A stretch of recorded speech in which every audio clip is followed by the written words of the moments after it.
NVO Green Home ponovo pokreće inicijativu za zaštitu područja Šasa, gdje je pored ostalog predviđena izgradnja hotelskih kompleksa i vila.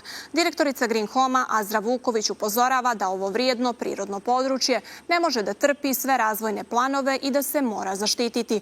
Podsjeća da je ova nevladina organizacija 2016. godine pokrenula istu inicijativu, ali da do danas ništa nije urađeno. U Ulcinju je predstavljena studija slučaja koja predstavlja, kako poručuju u ovoj nevladinoj organizaciji, osnovu za razumijevanje potencijalnih uticaja planirane investicije na području Šaskog jezera.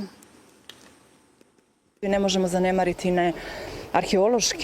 arheološku vrijednost ovog lokaliteta, imajući na umu da ono u potpunosti nije istraženo, da oko Šaskog jezera postoje i dalje brojni neistraženi lokaliteti, ali isto tako ni pejzažnu vrijednost Šaskog jezera i njegove neposredne okoline, koja je izuzetna s obzirom na to da je u cijelosti ovaj prostor sada neizgrađen i sačuvan i da se svaki dalji razvoj ili planirana izgradnja na ovom području mora raditi sa izuzetno velikom pažnjom.